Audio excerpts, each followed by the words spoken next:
श्री दुर्गाये नमः। पंचमो अध्याय। ध्यानम्।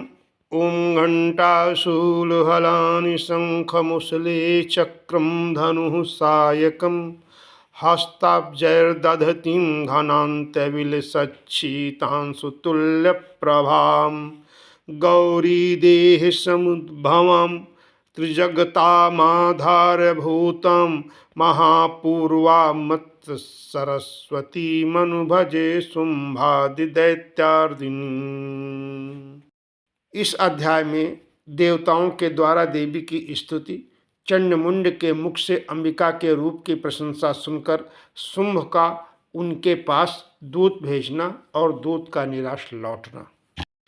ऋषि कहते हैं, पूर्व काल में शुंभ और निशुंभ नामक असुरों ने अपने बल के घमंड में आकर सचीपति इंद्र के हाथ से तीनों लोकों का राज्य और यज्ञभाग छीन लिए थे। वे दोनों सूर्य, चंद्रमा, कुबेर, यम और वरुण के अधिकार का भी उपयोग करने लगे। वायु और अग्नि कार्य भी वे ही करने लगे। उन दोनों ने सब देवताओं को अपमानित, राजभ्रष्ट, पराजित, अधिकारहीन करके स्वर्ग से निकाल दिया। उन दोनों महान असुरों से तिरस्कृत देवताओं ने अपराजिता देवी का स्मरण किया और सोचा, जगदम्बा ने हम लोगों को वर दिया था कि आपत्ति काल में स्मरण करने पर मैं तुम्हारी सब आपत्तियों का तत्काल नाश कर दूंगी। यह विचार कर देवता गिरिराज हिमालय पर गए और वहां भगवती विष्णु माया की स्तुति करने लगे। देवता बोले, देवी को नमस्कार है, महादेवी शिवा को सर्वदा नमस्कार है, प्रकृति एवं भद्रा को प्रणाम है। हम लोग नियम पूर्वक जगदम्बा को प्रणाम करते हैं। नित्या गौरी एवं धात्री को बारंबार नमस्कार है। ज्योत्सनामयी, चंद्ररूपिणी एवं सुख स्वरूपा देवी को सतत प्रणाम है। शरणागतों का कल्याण करने वाली वृद्धि एवं सिद्धि रूपा देवी को हम बारंबार नमस्कार करते हैं। नैरति, राक्षसों की लक्ष्मी, राजाओं की लक्ष्मी तथा सर्वाणी शिवपत्नी स्वरूपा आप जगदम्बा को बार बार नमस्कार है। दुर्गा, दुर्गपारा, दुर्गम संकट से पार उतारने वाली, सारा, सबकी सारभूता, सर्वकारणी, ख्याति, कृष्णा और धूम्रा देवी को सर्वदा नमस्कार है। अत्यंत सौम्य तथा अत्यंत रौद्र रूपा देवी को हम नमस्कार करते हैं। उन्हें हमारा बारंबार प्रणाम है।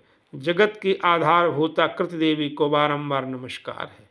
जो देवी सब प्राणियों में विष्णु माया के नाम से कही जाती हैं, उनको नमस्कार, उनको नमस्कार, उनको बारंबार नमस्कार।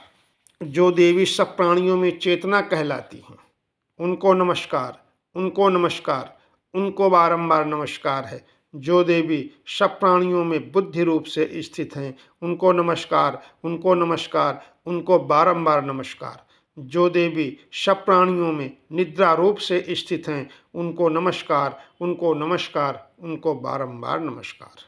जो देवी सब प्राणियों में क्षुधा रूप से स्थित हैं, उनको नमस्कार, उनको नमस्कार, उनको बारंबार नमस्कार है।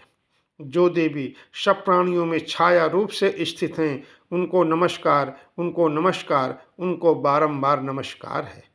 जो देवी सब प्राणियों में शक्ति रूप से स्थित हैं, उनको नमस्कार, उनको नमस्कार, उनको बारंबार नमस्कार है। जो देवी सब प्राणियों में तृष्णा रूप से स्थित हैं, उनको नमस्कार, उनको नमस्कार, उनको बारंबार नमस्कार है। जो देवी सब प्राणियों में शांति, क्षमा रूप में स्थित हैं, उनको नमस्कार, उनको नमस्कार, उनको बारंबार नमस्कार। जो देवी सब प्राणियों में जाति रूप से स्थित हैं, उनको नमस्कार, उनको नमस्कार, उनको बारंबार नमस्कार है। जो देवी सब प्राणियों में लज्जा रूप से स्थित हैं, उनको नमस्कार, उनको नमस्कार, उनको बारंबार नमस्कार है। जो देवी सब प्राणियों में शांति रूप से स्थित हैं, उनको नमस्कार, उनको नमस्कार, उनको बारंबार नमस्कार है। या देवी सर्वभूतेषु जाति रूपेण संस्था नमस्तस्यै नमस्तस्यै नमस्तस्यै नमो नमः। या देवी सर्वभूतेषु लज्जा रूपेण संस्था नमस्तस्यै नमस्तस्यै नमस्तस्यै नमो नमः। या देवी सर्वभूतेषु शांति रूपेण संस्था नमस्तस्यै नमस्तस्यै नमस्तस्यै नमो नमः। या देवी सर्वभूतेषु श्रद्धारूपेण संस्था नमस्तस्यै नमस्तस्यै नमस्तस्यै नमो नमः। या देवी सर्वभूतेषु कान्तिरूपेण संस्था नमस्तस्यै नमस्तस्यै नमस्तस्यै नमो नमः। या देवी सर्वभूतेषु लक्ष्मीरूपेण संस्था नमस्तस्यै नमस्तस्यै नमस्तस्यै नमो नमः। या देवी सर्वभूतेषु वृत्तिरूपेण संस्थिता नमस्तस्यै नमस्तस्यै नमस्तस्यै नमो नमः। या देवी सर्वभूतेषु स्मृतिरूपेण संस्थिता नमस्तस्यै नमस्तस्यै नमस्तस्यै नमो नमः। या देवी सर्वभूतेषु दयारूपेण संस्थिता नमस्तस्यै नमस्तस्यै नमस्तस्यै नमो नमः। या देवी सर्वभूतेषु तुष्टिरूपेण संस्थिता नमस्तस्यै नमस्तस्यै नमस्तस्यै नमो नमः। या देवी सर्वभूतेषु मातृरूपेण संस्थिता नमस्तस्यै नमस्तस्यै नमस्तस्यै नमो नमः। या देवी सर्वभूतेषु भ्रांतिरूपेण संस्थिता नमस्तस्यै नमस्तस्यै नमस्तस्यै नमो नमः। इंद्रियाणाम अधिष्ठात्री भूतानां चाखिलेषु या भूतेषु सत्यम तस्यै व्याप्ति देव्ये नमो नमः। जो जीवों के इंद्रिय वर्ग की अधिष्ठात्री देवी एवं सब प्राणियों में सदा व्याप्त रहने वाली हैं, उन व्याप्त देवी को बारंबार नमस्कार है। जो देवी चैतन्य रूप से इस संपूर्ण जगत को व्याप्त करके स्थित हैं, उनको नमस्कार, उनको नमस्कार, उनको बारंबार नमस्कार है। पूर्व काल में अपने अभीष्ट की प्राप्ति होने से देवताओं ने जिनकी स्तुति की तथा देवराज इंद्र ने बहुत दिनों तक जिनका सेवन किया, वे सर्वेश्वरी देवी हमारा कल्याण और मंगल करे तथा सारी आपत्तियों का नाश कर डाले। उदंड दैत्यों से सताए हुए हम सभी देवता जिन परमेश्वरी को इस समय नमस्कार करते हैं तथा जो भक्ति से विनम्र पुरुषों द्वारा स्मरण किए जाने पर तत्काल ही संपूर्ण विपत्तियों का नाश कर देती हैं, वे जगदम्बा हमारा संकट दूर करें। ऋषि कहते हैं, राजन, इस प्रकार जब देवता स्तुति कर रहे थे उस समय पार्वती देवी गंगा जी के जल में स्नान करने के लिए वहां आईं।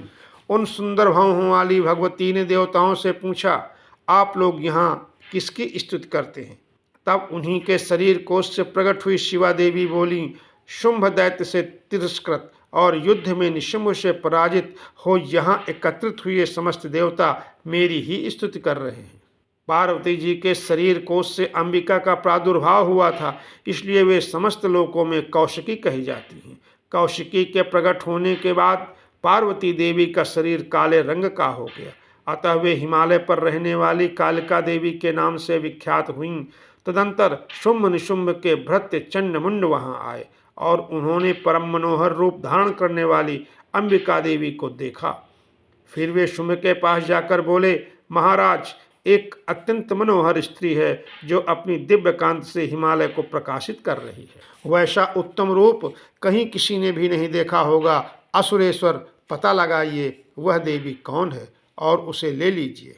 स्त्रियों में तो वह रत्न है, उसका प्रत्येक अंग बहुत ही सुंदर है तथा वह अपने श्री अंगों की प्रभा से संपूर्ण दिशाओं में प्रकाश फैला रही है।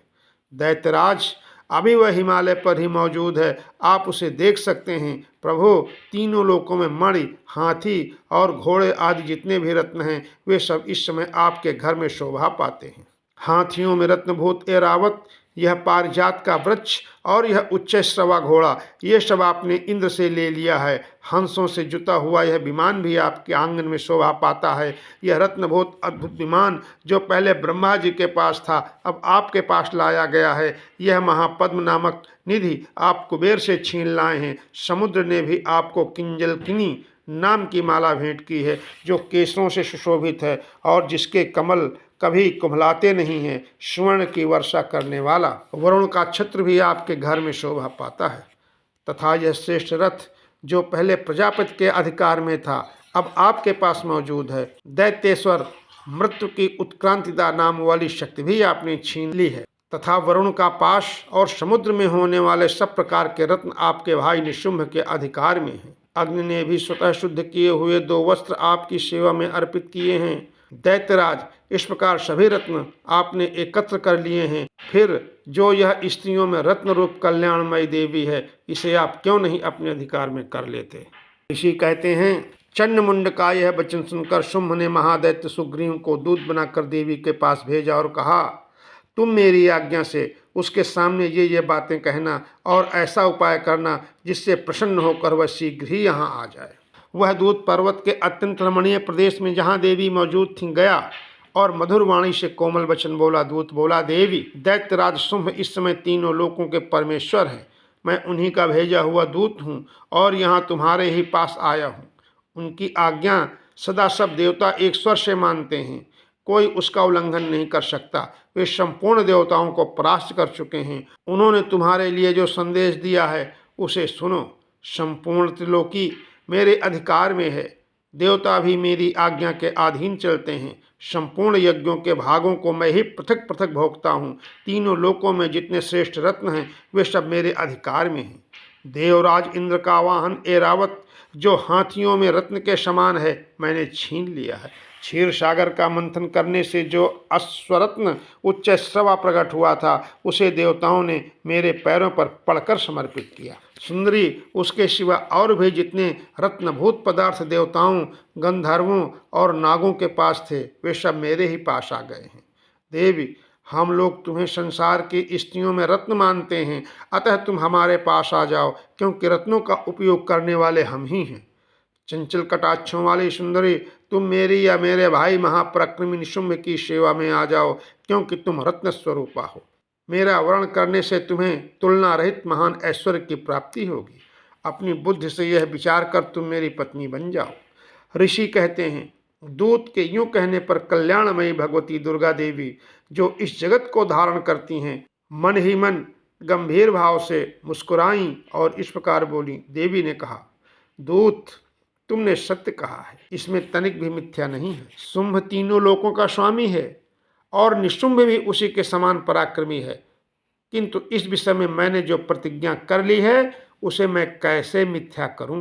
मैंने अपनी अल्पबुद्धि के कारण पहले से जो प्रतिज्ञा कर रखी है उसे सुनो। जो मुझे संग्राम में जीत लेगा, जो मेरे अभिमान को चूर्ण कर देगा तथा संसार में जो मेरे समान बलवान होगा वही मेरा स्वामी होगा।